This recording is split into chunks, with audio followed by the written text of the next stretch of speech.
Assalamualaikum warahmatullahi wabarakatuh. Para pemirsa yang dirahmati Allah, pada kesempatan ini saya akan menyampaikan tentang hukum badal haji.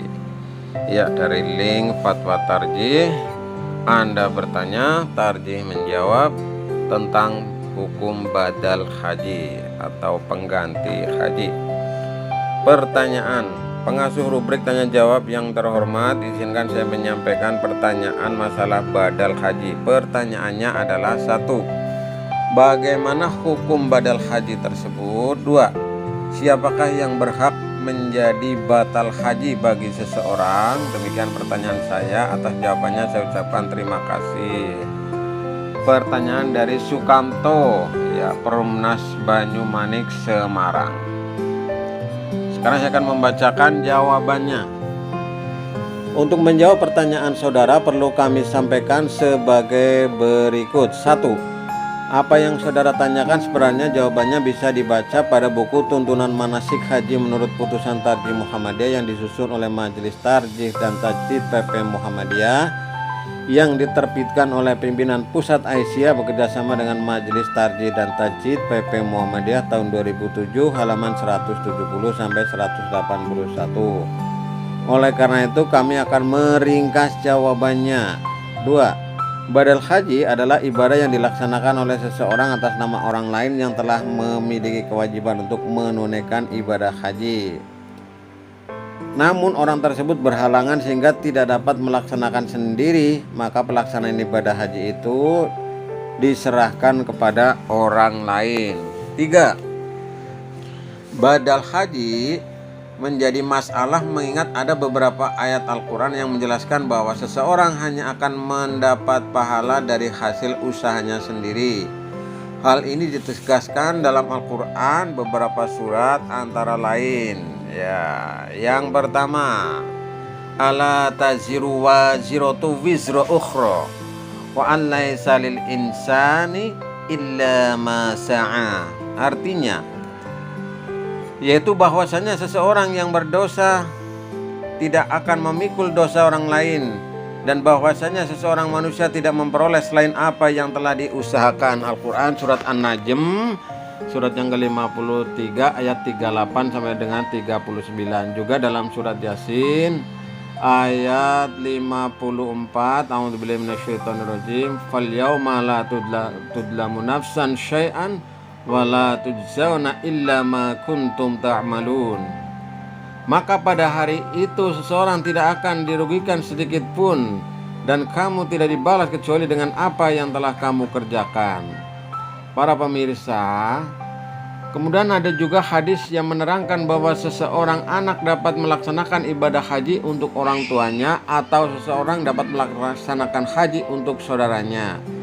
Hal ini ditegaskan dalam beberapa hadis antara lain: A. Hadis riwayat Muslim diriwayatkan dari Abu Hurairah radhiyallahu an bahwa Rasulullah sallallahu alaihi wasallam bersabda, apabila seseorang meninggal dunia terputuslah amal perbuatannya kecuali 3 hal, yaitu amal jariyah, ilmu yang bermanfaat, dan anak soleh yang mendoakan kepada kedua orang tuanya. B.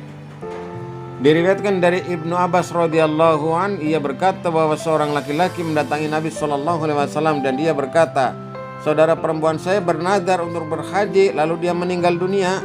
Kemudian Nabi sallallahu alaihi wasallam bersabda, bagaimana kalau saudara perempuanmu itu berhutang? Apakah engkau melunasinya? Laki-laki itu menjawab atau berkata, ya Nabi sallallahu alaihi wasallam bersabda, lunasilah hutang kepada Allah, karena hutang kepada Allah lebih berhak pelunasannya. Hadis riwayat Al-Bukhari. Para pemirsa yang dirahmati Allah, yang keempat, di kalangan para ulama ada perbedaan pendapat dalam memahami ayat-ayat Al-Quran dan hadis tersebut di atas. Ada sebagian yang berpendapat bahwa hadis-hadis yang bersifat dzon tersebut bertentangan dengan ayat-ayat Al-Quran yang bersifat qat'i.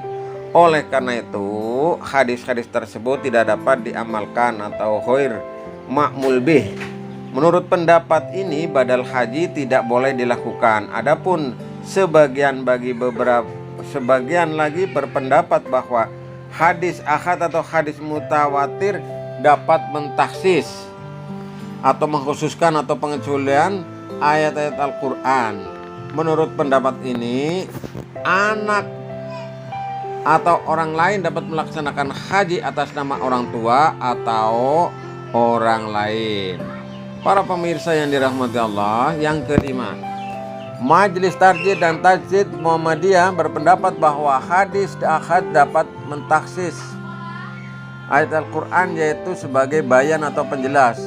Oleh karena itu, dalam masalah yang saudara tanyakan, kami berpendapat bahwa hadis riwayat Imam Muslim yang menyatakan bahwa apabila manusia meninggal, putuslah amal perbuatannya kecuali 3 hal, yaitu sedekah jariyah, ilmu bermanfaat, dan anak soleh yang mendoakan kedua orang tuanya, mentaksis atau bayan terhadap surat An-Najm ayat 38 sampai dengan 39 dan surat Yasin ayat 54. Dengan demikian, kami berpendapat bahwa badal haji bagi seseorang yang telah memenuhi kewajiban haji tetapi ia tidak dapat melaksanakan karena uzur atau karena telah meninggal dunia, dapat dilakukan oleh anaknya atau saudaranya yang telah berhaji terlebih dahulu, seperti dijelaskan dalam buku Tuntunan Manasik Haji menurut putusan Tarjih Muhammadiyah sebagaimana kami maksud di atas. Wallahu a'lam bissawab. Sumber majalah SM nomor 20 tahun 2011. Demikian para pemirsa, tanya jawab mengenai hukum badal haji, yang kesimpulannya badal haji boleh dilakukan oleh anak atau saudaranya yang telah berhaji. Semoga bermanfaat, menginspirasi, dan semoga kita dimudahkan dalam menunaikan ibadah haji. Amin ya rabbal alamin. Sekian, assalamualaikum warahmatullahi wabarakatuh.